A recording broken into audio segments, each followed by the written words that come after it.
noches, hermanos. Dios los bendiga. Y damos gracias al Señor por estar reunidos en su nombre esta noche y poder continuar con lo que hemos estado tratando durante estas semanas referente a lo que es el sacrificio de nuestro Señor Jesucristo por cada uno de nosotros, por ti y por mí, para librarnos, limpiarnos nuestros pecados. Y la semana pasada veíamos nosotros y nos habíamos quedado en la negación de Pedro, de Pedro. Él estaba, como decíamos nosotros, estaba a distancia, observando a distancia. Y decíamos que muchos cristianos y también de otros credos son así como en esos momentos como Pedro, que solamente están mirando a Cristo de distancia. También vimos como parte a Judas que iba a cumplir la misión de entregar a nuestro Señor Jesucristo. En el arresto vimos cómo él no pudo decirle Señor, sino Maestro. Porque el decir Señor es en el Espíritu. Pero él no pudo en ese momento, sino que le dijo Maestro. Y es así como vemos todo el sufrimiento que tuvo nuestro Señor Jesucristo en esos momentos y que vemos su agonía desde lo que es de la captura y mucho antes en la presencia de nuestro Padre, porque Él como hombre estaba sufriendo y sabía lo que Él, a qué había venido, cómo iba a pasar. Pero más que todo, su sufrimiento, su dolor era de que iba a haber un momento en que el Padre no iba a estar en su presencia. Y eso es así, muchamente porque el pecado, Él cargó nuestros pecados. Él asumió todas nuestras faltas. Y es por eso que el alejamiento de su Padre. Pero como vemos, dos aspectos en tanto a Judas y Pedro. La traición de Judas, él planeó, él hizo todo meditó cómo podía hacer las cosas y lo llevó a cabo. Pero en la negación de Pedro, que nosotros también, que son los dos discípulos, en diferentes situaciones, y ya Pedro sabía, por medio de nuestro Señor Jesucristo, que le dijo, antes que cante el gallo, tú me habrás negado. Y es así, fue circunstancial. Él no planeó ese aspecto.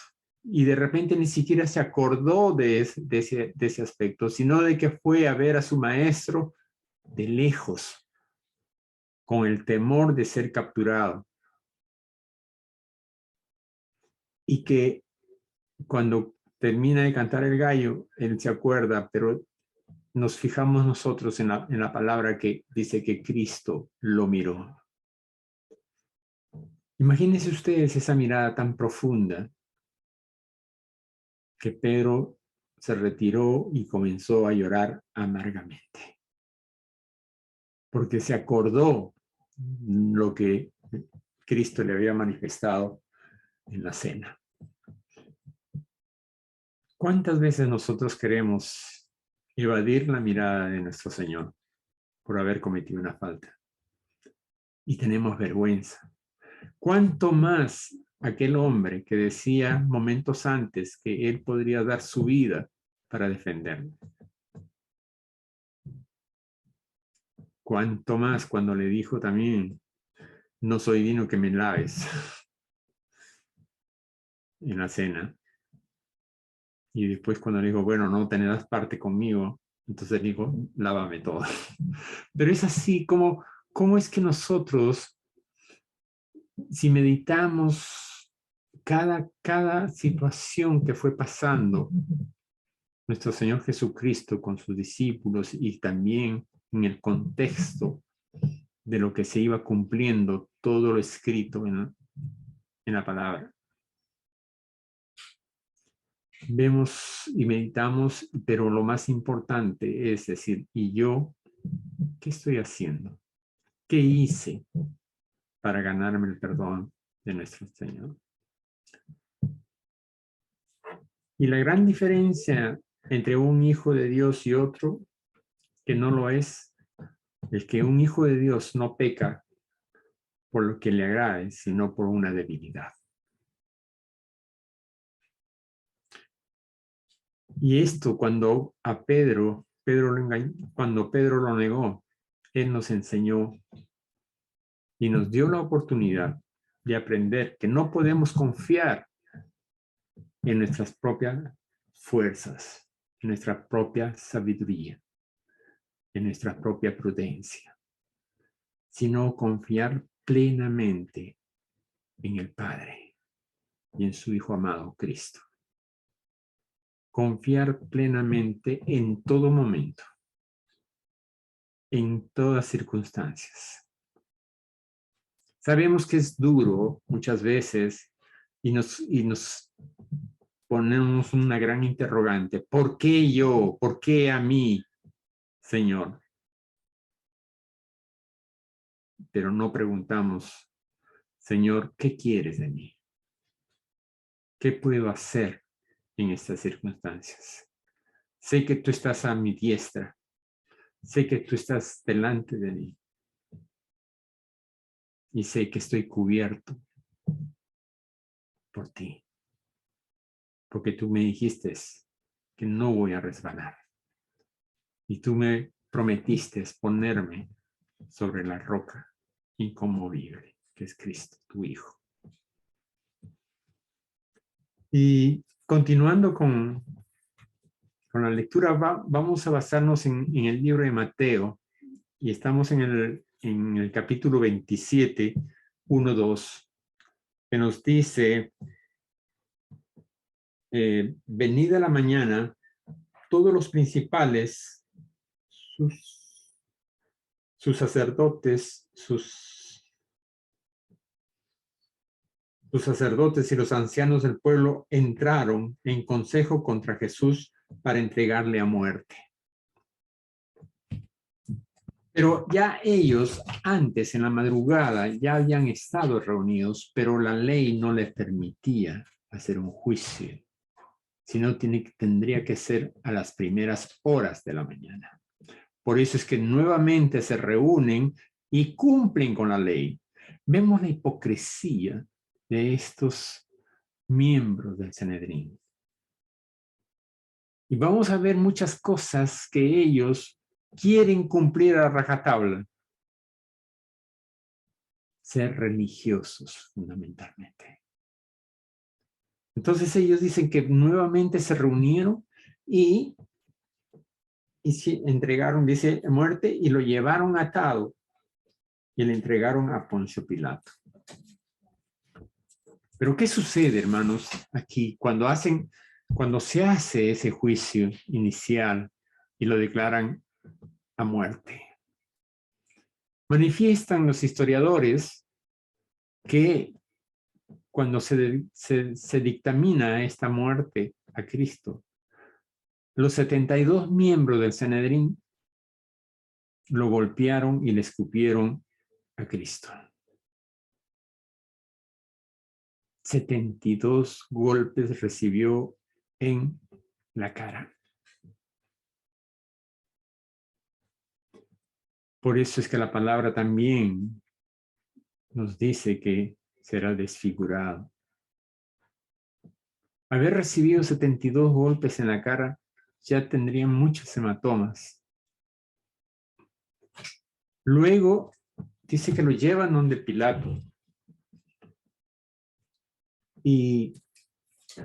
Pero la palabra también, paralelamente, nos muestra la situación de Judas.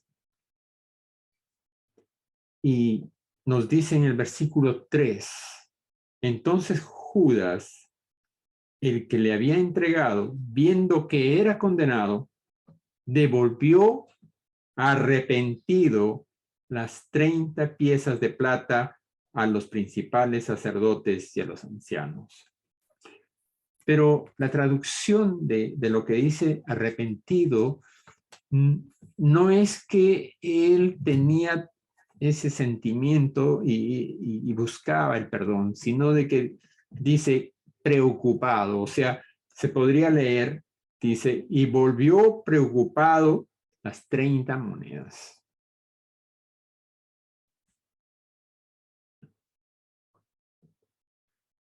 Judas devolvió preocupado, no arrepentido, sino es él que había visto que muchas veces el pueblo quería coronarlo como rey, él se escapaba, se escondía. Y pensaría él que, bueno, yo lo estoy entregando, pero yo sé que él se puede escapar. Parece que no entró dentro de lo que era el conocimiento de lo que eran las profecías de las escrituras. Y esto fue duro para él. Porque cuando vemos también que cuando va y entrega el dinero, ahí los sacerdotes dicen, bueno, pues para nosotros no nos importa si es justo o es injusto. Porque ahí manifiesta Judas en el versículo 4, dice, diciendo, yo he pecado, él reconoce que ha pecado, entregando sangre inocente. Mas ellos dijeron, ¿qué nos importa a nosotros? Allá tú. Claro, a ellos no les importaba si era justo o era injusto o era inocente. Lo que les importaba es tenerlo a Cristo porque habían planeado muchas veces capturarlo y darle muerte. Y más aún, en ese día, en ese domingo del ingreso a Jerusalén, vieron cómo el pueblo lo vitoreaba. Hosana, sálvanos pronto, sálvanos ya, Jesucristo. Y ellos entonces tuvieron ya temor de perder todos los privilegios y todo lo que tenían ellos como ser parte del Sanedrín.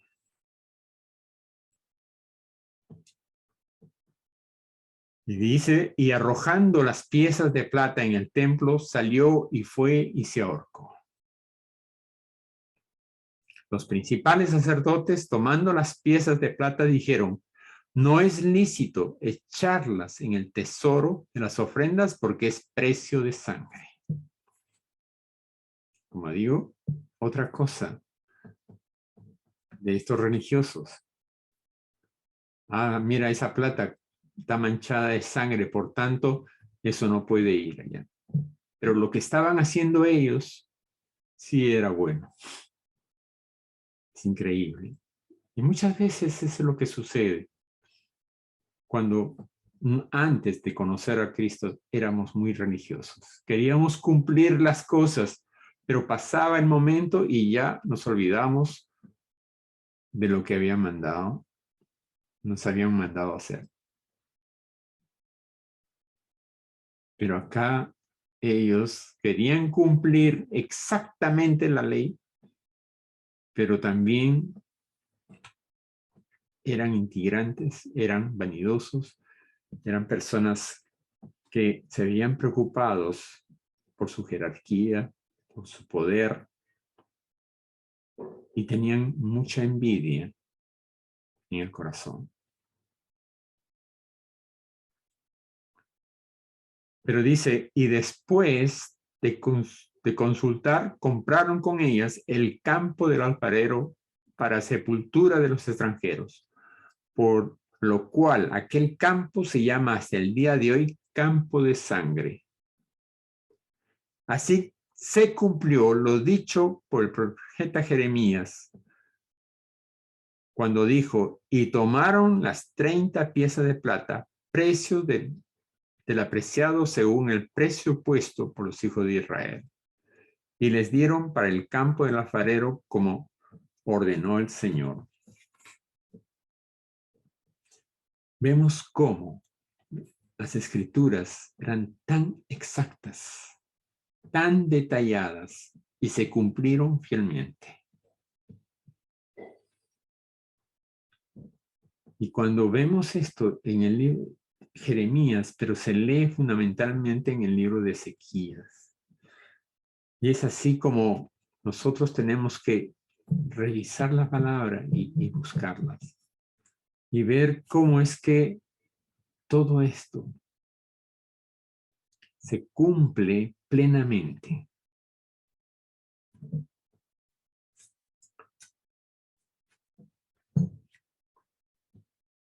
Me imagino cómo sufría también Judas al ver que iba a ser condenado a muerte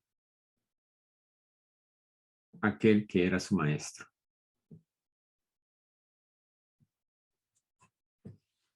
Si bien tenía remordimiento, pero no había arrepentimiento. A diferencia de Pedro, que sí se arrepintió.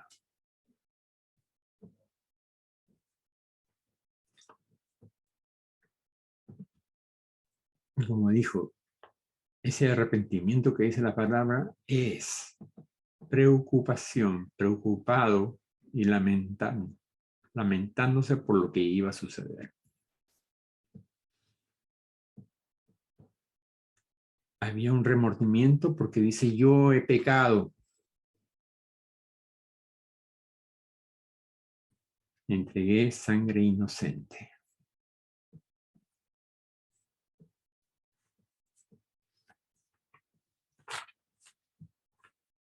Continuando, dice que volviendo nosotros al plano de lo que es la entrega de Jesucristo, que fue trasladado donde Pilato. Y nos dice que Jesús pues estaba en pie delante del gobernador y éste le preguntó diciendo, ¿eres tú el rey de los judíos? Y Jesús le dijo, tú lo dices. Y siendo acusado por los principales sacerdotes, por los ancianos, nada respondió. Acá cuando nos dice siendo acusado por los principales, no es que los sacerdotes y los principales podían estar ahí, sino de que había toda una gritería, todas unas cosas de lejos decían que él había blasfemado, que él había dicho que era el Hijo de Dios, etc. Pero él no contestó, no abrió la boca. Y ese es parte del cumplimiento también de las Escrituras.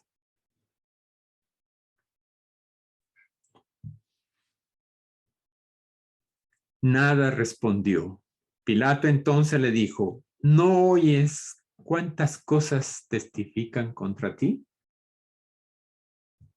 Pero Jesús no le respondió ni una palabra, de tal manera que el gobernador se maravillaba mucho.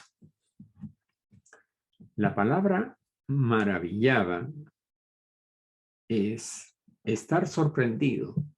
Estar sorprendido como si te están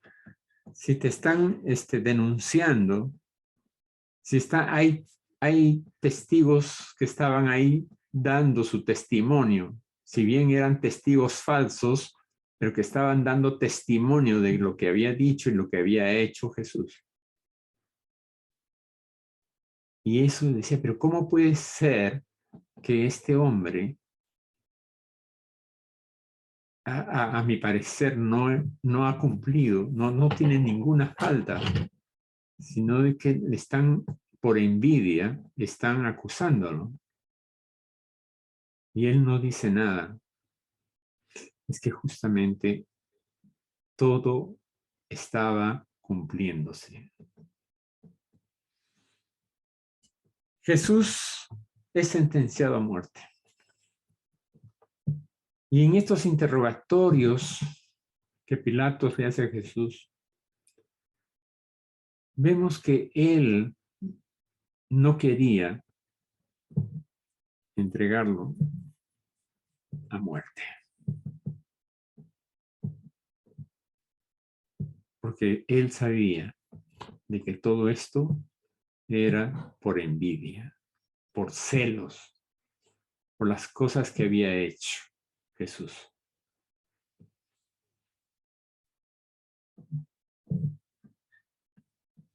Pero cuando vemos acá, dice en el versículo 15, ahora bien, en el día de la fiesta se acostumbraba que el gobernador soltara al pueblo un preso, el que quisiera. Y entonces, dice, tenía entonces un preso famoso llamado Barrabás. No es un famoso de buenas cosas, sino de malas cosas.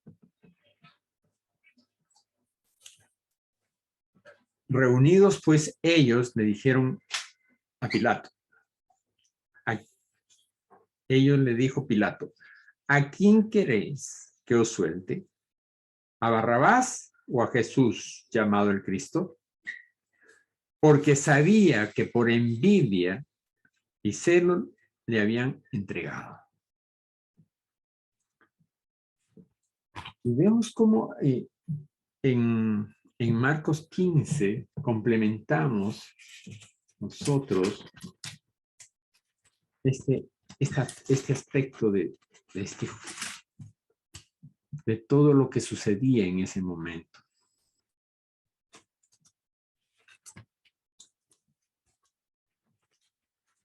En Marcos 15:12.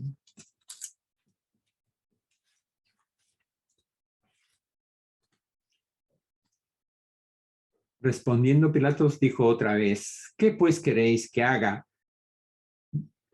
del que llamáis rey de los judíos?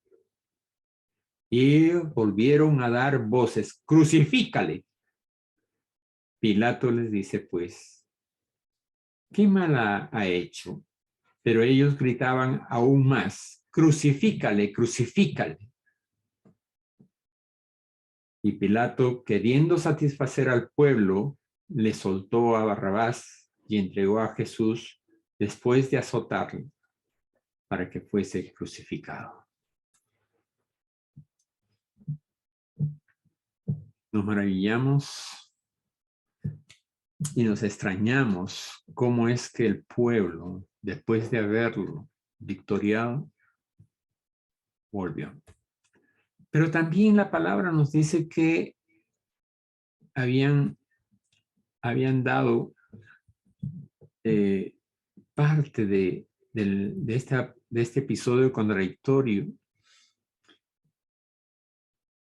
Se daba para poder satisfacer un poco lo que eran las fiestas judías, el caso de charis o de bondad, de soltar a alguien que estaba con la pena de muerte o está en la cárcel. Y eso es lo que sucede en muchos países también, o por su aniversario patrio o por las Navidades. Muchas veces dan libertad a algunos reos que ya están cumpliendo su pena.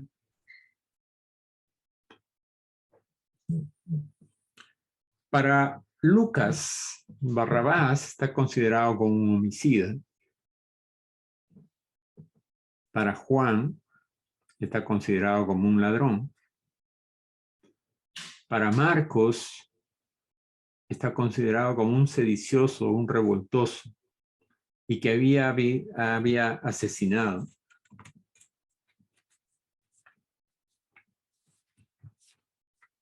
Y vemos que era una persona, como dice, famosa en la parte delictiva.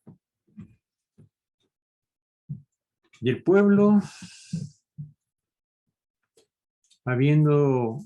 dice que porque persuadieron o hicieron algunos pactos, unas conversaciones con el pueblo para que puedan decir que liberen a Barrabás y que crucifiquen a Jesucristo.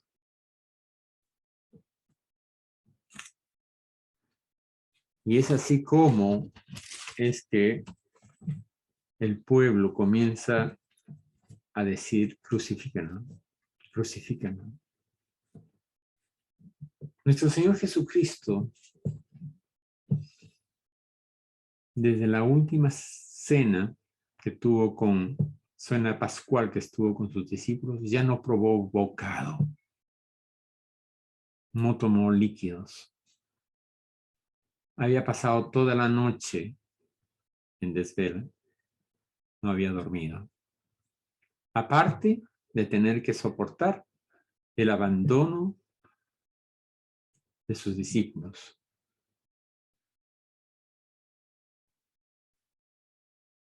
Aparte de tener que soportar los 72 golpes en la cara. Y no solamente eso, porque dice que hasta le jalaban las barbas.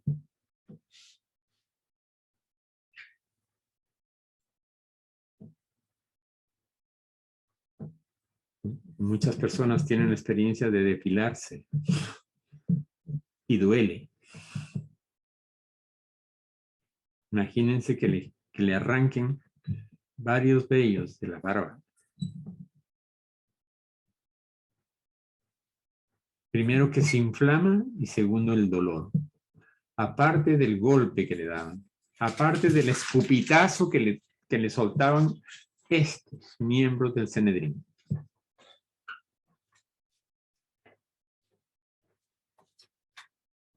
Tenemos que considerar que todo lo hizo por mí y por ti. Y más aún, para dar cumplimiento a lo escrito por los profetas. Como podemos leer en el Salmo 22 y en los libros de Zacarías, de Isaías.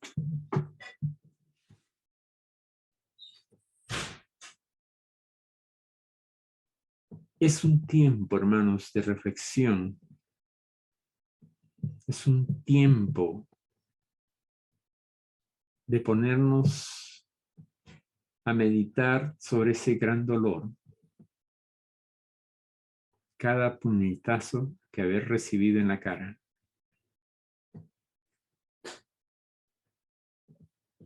Estar lleno de escupitazos en la cara.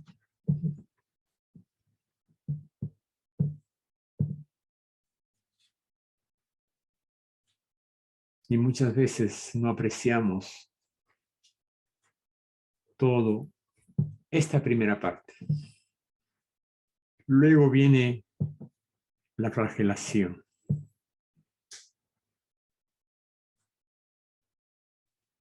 La flagelación. Si bien los judíos no tenían alguna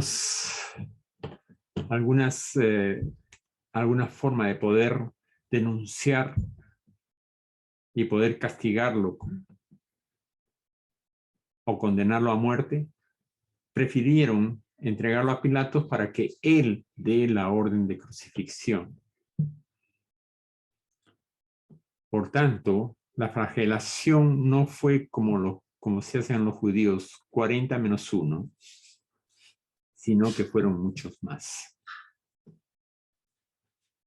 Y la flagelación que le hicieron a Jesucristo no es como lo que se ve en las películas, ni por lo que nos han dicho, sino que es fundamentalmente que dice que lo desnudaban y lo ponían en un poste y ahí recibía los latigazos. Y esos látigos muchas veces tenían de 3, de 5, de 10 puntas. Y en cada punta llevaba huesos de carnero también tenían en las puntas pedazos metálicos. Que es que al tirarlo, al flagelarlo, al reo, no solamente era en la espalda, sino en todo el cuerpo. Espalda, brazos, piernas, glúteos. Y se enrollaba ese látigo. Pero al caer en el cuerpo, lo que hacía era ir desgarrando la piel. Luego desgarraba los músculos, los tendones, y quedaban expuestos, muchas veces, dice, hasta los huesos.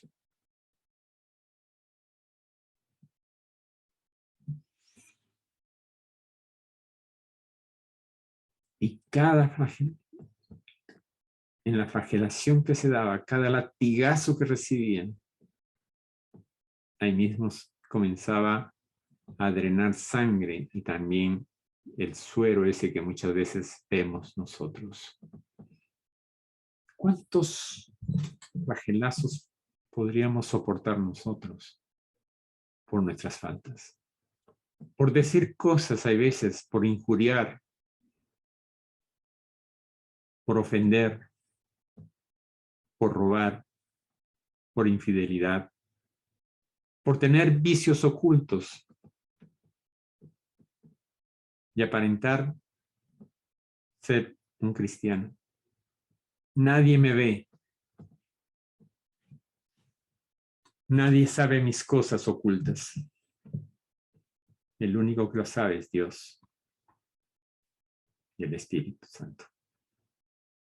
Por medio del Espíritu Santo está ahí. ¿Cuántos flagelazos necesitaríamos? ¿Soportaríamos?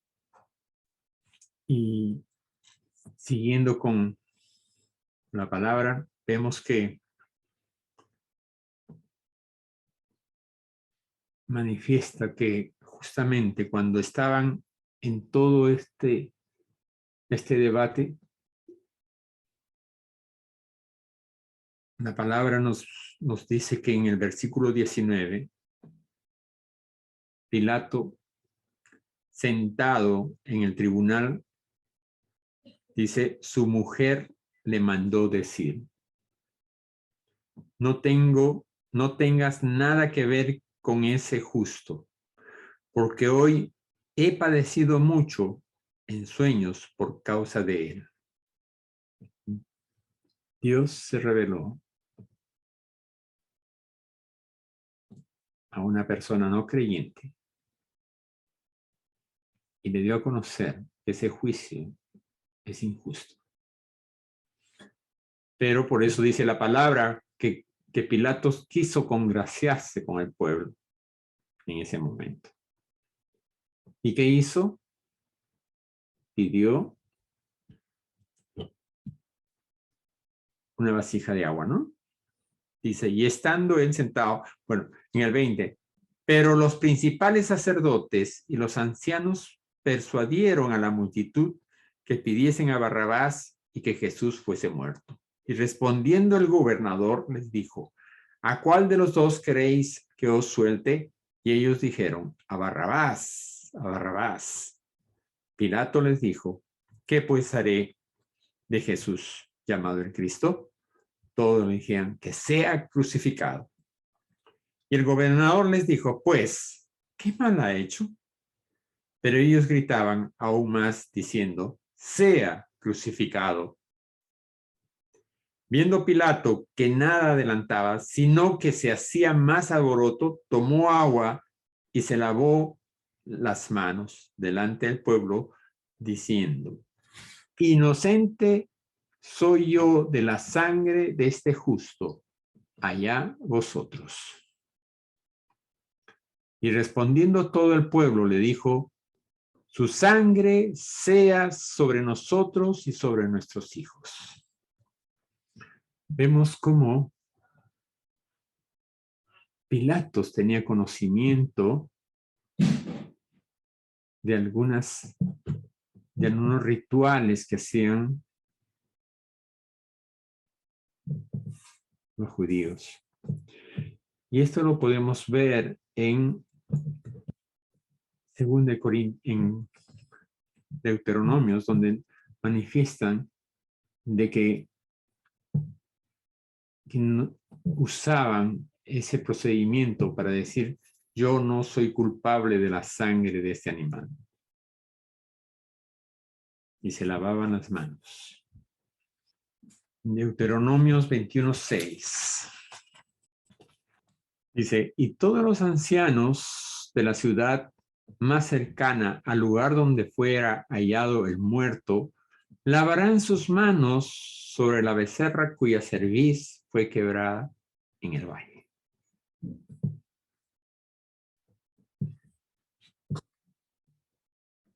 Y protestarán y dirán: nuestras manos no han derramado esta sangre, y nuestros ojos lo han visto. Ni nuestros ojos lo han visto. Perdona a tu pueblo Israel, al cual redimiste, oh Jehová, y no culpes de sangre inocente a tu pueblo Israel, y la sangre será perdonada. Pilatos tenía conocimiento de esto. Y mucho del pueblo que estaba ahí presente supo lo que estaba haciendo Pilatos. Pero él recalcó: inocente soy yo de la sangre de este justo, allá vosotros. Él no fue inocente, porque no hizo un juicio justo, sino que se coludió con su pueblo. O sea, le dio gusto al pueblo para no tener problemas. Pero el pueblo dice que respondió, todo el pueblo dijo: su sangre sea sobre nosotros y sobre nuestros hijos. Entonces le soltó a Barrabás, y habiendo azotado a Jesús, le entregó para ser crucificado. Entonces los soldados del gobernador llevaron a Jesús al pretorio y reunieron alrededor de él a toda la compañía. Y desnudándole, le echaron encima un manto de escarlata. Ese manto de escarlata ese color lo utilizaban los reyes. Y pusieron sobre su cabeza una corona tejida de espinas. Los reyes utilizaban una corona de oro, pero a él le pusieron una corona de espinas. Y una caña en su mano derecha, e hincando la rodilla delante de él, le escarnecían diciendo: salve, rey de los judíos. Y escupiéndole, y tomaban la caña y le golpeaban la cabeza. Después de haber escarnecido, le quitaron el manto y le pusieron sus vestidos y lo llevaron para crucificarlo. No solamente bastó con los azotes que le dieron. El cuerpo ya estaba todo inflamado. Aparte, le ponen la corona de espinas. Y con un palo le golpeaban la corona de espinas. O sea que le clavaban las espinas en el cerebro. Muchas veces no soportamos un dolor de cabeza o una migraña. ¿Cómo sería ese dolor? Que las espinas iban penetrando dentro del cuero cabelludo. Y eran espinas, dice que ese tipo de espinas eran tan gruesas que era difícil que se rompan. todos los nervios, todos los tendones, toda la parte tan sensible. La burla, el escarnio, los escupitazos, las bofetadas. Cuánto sufrimiento por nosotros, hermanos. Pero como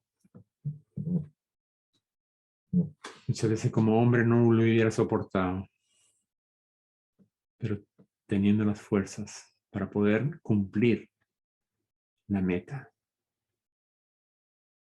Su mirada estaba puesta en la cruz para poder redimirnos a nosotros del pecado.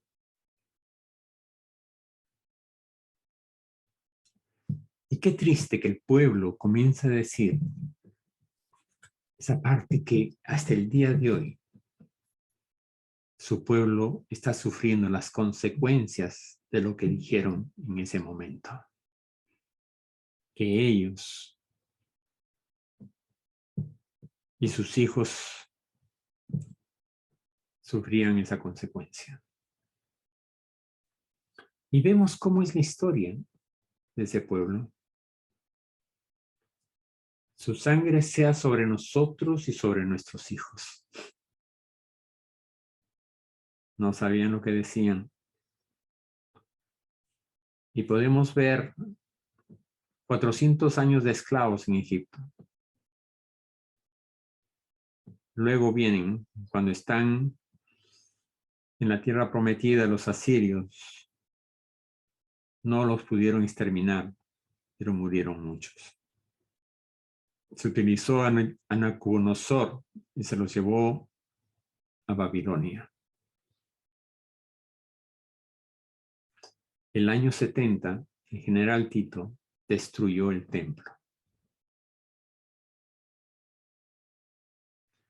Y en la Segunda Guerra Mundial murieron 6 millones de judíos en la exterminación judía. Y en esos tiempos, España los echó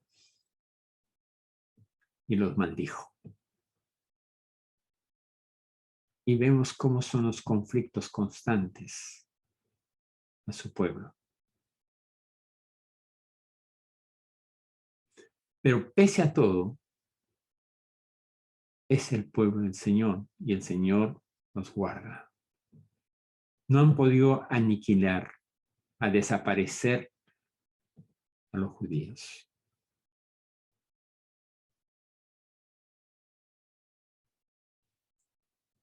Pero esto es, imagínense lo que no sabían lo que decían, que sea, la sangre sea sobre nosotros, sobre nuestros hijos. Continuamos con la crucifixión y la muerte de nuestro Señor Jesucristo. Cuando salían, dice, luego vemos acá, quisiera explicar que si bien nosotros, tanto en las figuras, en las obras de arte, también en las películas, hemos visto como que Jesucristo sale cargando una cruz.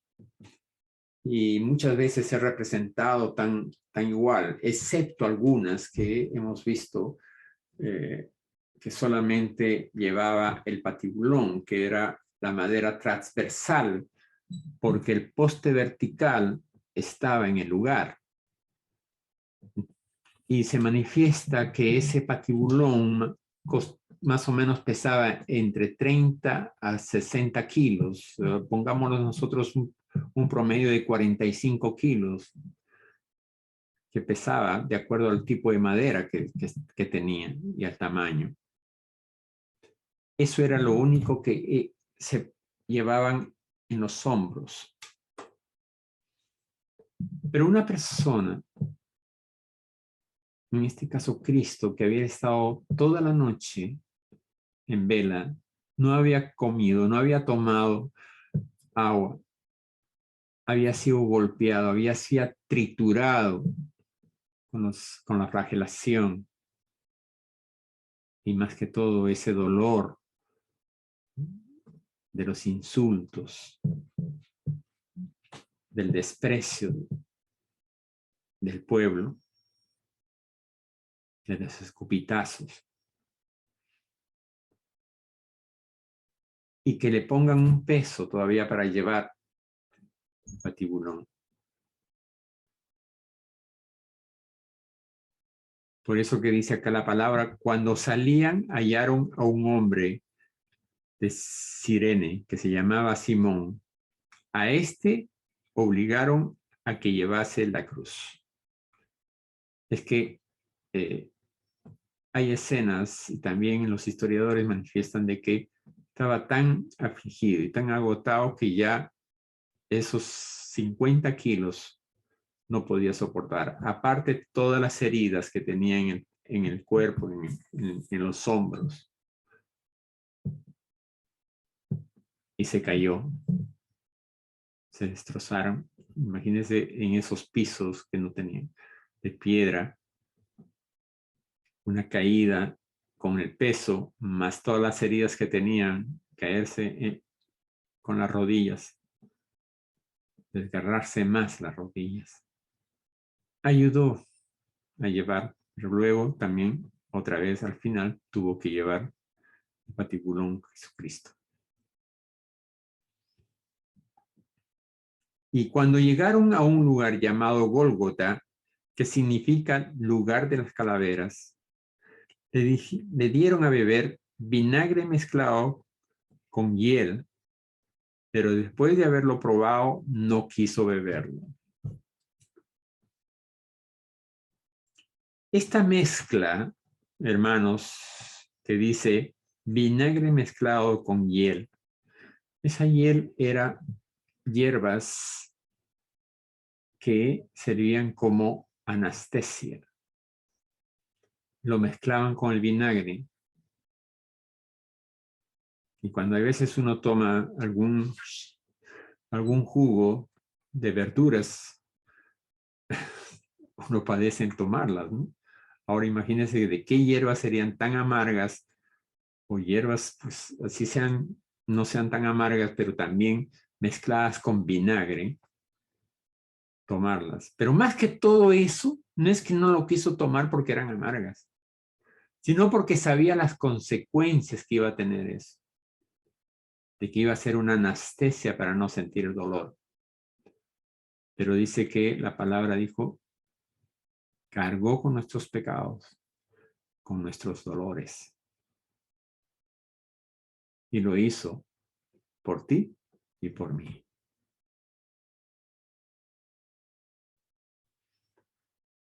Porque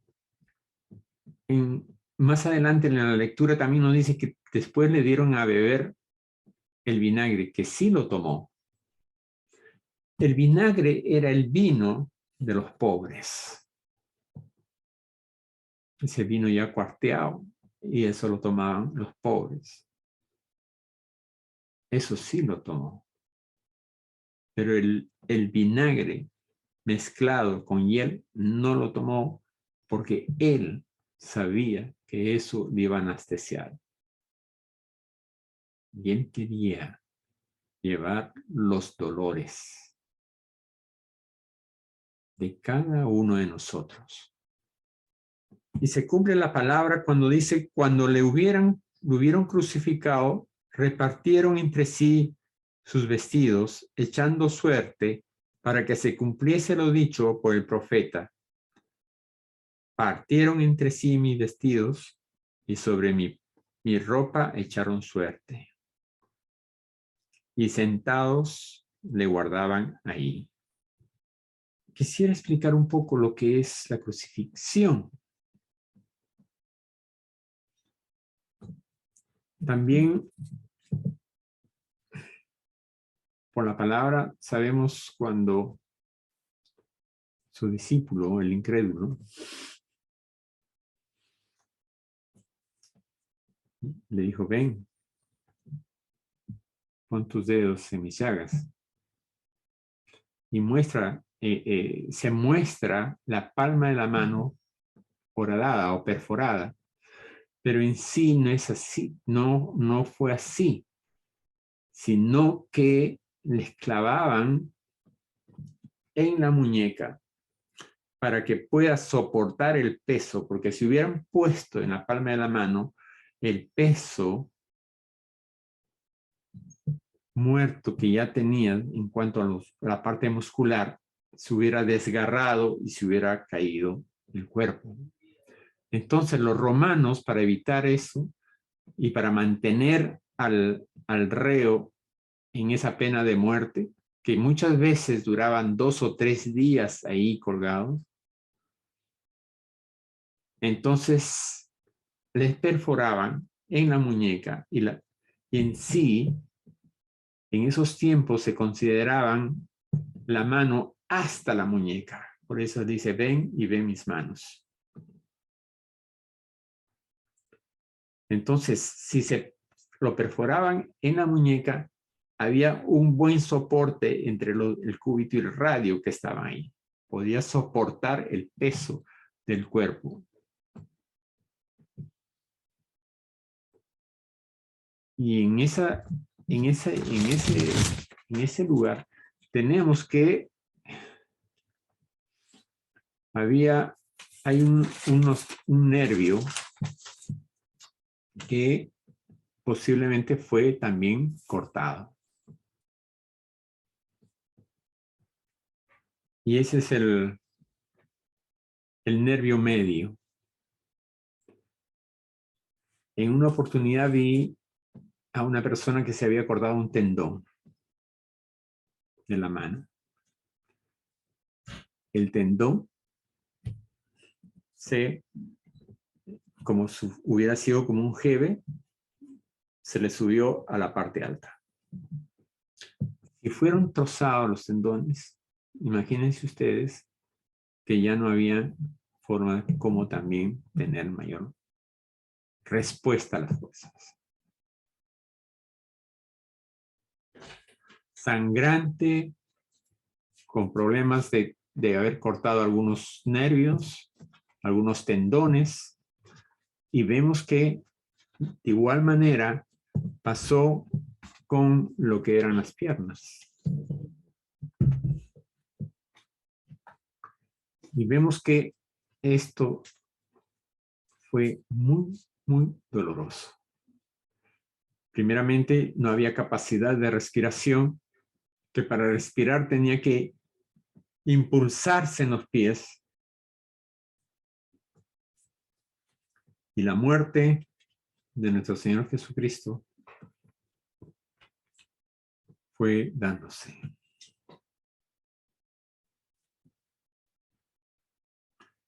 Él se entregó voluntariamente. Y llegó un momento en que Él dijo, Padre, en tus manos encomiendo mi espíritu. Y expiró. Cuando expira nuestro Señor Jesucristo, hubo un temblor, se oscureció, en el tiempo era oscuro, hubo temblor y se desgarró el velo del templo, de arriba hacia abajo, por medio de la sangre de nuestro Señor Jesucristo. Ya no había encubrimiento de pecados, sino perdón de pecados y poder estar en la presencia del Padre. Ya no era solamente el sumo sacerdote que podía ingresar al lugar santísimo, sino que nos da la oportunidad a cada uno de nosotros, por medio de ese sacrificio de nuestro Señor Jesucristo, poder estar en la presencia de Él y de su Padre. Hay mucho más que decir. Y yo les recomiendo, hermanos, que puedan ustedes meditar mucho lo que es los libros de Isaías y también el Salmo 22. Mediten, porque 1000 años antes se describe plenamente lo que es la muerte y crucifixión de nuestro Señor Jesucristo. Y en los libros de los profetas, 700 y 500 años antes. ¿Cuánto privilegio tenemos nosotros, hermanos, de poder tener esa gran oportunidad de saber lo que se dijo y ver lo que se cumplió? Pero más que todo, tener la oportunidad de hacernos uno con Cristo. Ya no vivo yo, sino Cristo vive en mí. Gracias, gracias hermanos. Gracias a nuestro Señor Jesucristo por este sacrificio que hizo por cada uno de nosotros. Y gracias, Señor, por darnos esta gran oportunidad de meditar tu palabra. Muy buenas noches. Muchas bendiciones.